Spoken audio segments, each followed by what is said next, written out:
ஸ்ரீ குருப்யோ நமஹா. வருவதை முன்கூட்டியே உணரும் ஆற்றல் பெற இந்த அபிராமி அந்தாதியின் இந்த பாடலை பாட வேண்டும்.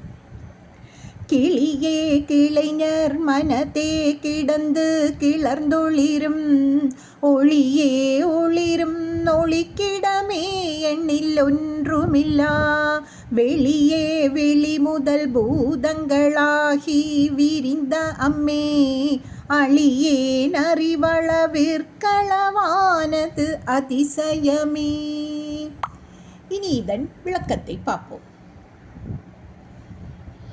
அமாவாசைக்காக பட்டருக்கு நிலவோலி காட்டிய பைங்கிளி என்ற அன்னை அபிராமி கிளியே என்று பட்டர் அபிராமியை அழைக்கிறார்.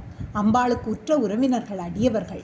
இந்த அடியவர்களின் நெஞ்சத்தை விட்டு அகலாது இருப்பதால் கிளைஞர் மனத்தே கிடந்து என்று பட்டர் சொல்கிறார். அடியார்களின் உள்ளமாகிய கூட்டில் கிளிபோல் அம்பாள் உறைந்து அவர்களை பிரகாசிக்கச் செய்கிறாள். இவ்வுலகிலும் அவ்வுலகிலும் அம்பாள் தனது அடியார்களை புகழ்பெற்று பிரகாசிக்கும்படி செய்கிறாள். சாதாரண சுப்பிரமணிய பட்டர் அன்னை அபிராமியை தன் உள்ளத்தில் இருத்தி வழிபட்டதால் அவர் உள்ளிருந்த அபிராமி தன்னையே காட்டச் செய்த அபிராமி பட்டராக ஆக்கினார். உலகின் இருட்டை போக்குவது சூரியன், சந்திரன், அக்னி. இவைகளை ஒளிரச் செய்யும் ஒளியானவள் அம்பிகை. சூரியனை வலக்காதிலும் சந்திரனை இடது காதிலும் அணிந்து அக்னியை நெற்றிக்கண்ணாக தரித்திருப்பவள். இறைவனிடம் உள்ளத்தை தந்துதான் நாம் செய்யும் பக்தி நிலைக்கு ஏற்ப இறைவன் அருள் கிடைக்கும். இதைத்தான் பட்டர் அன்னை அபிராமியிடம் உள்ளத்தை தந்து பக்தி பெருக வழிபட்டாள்.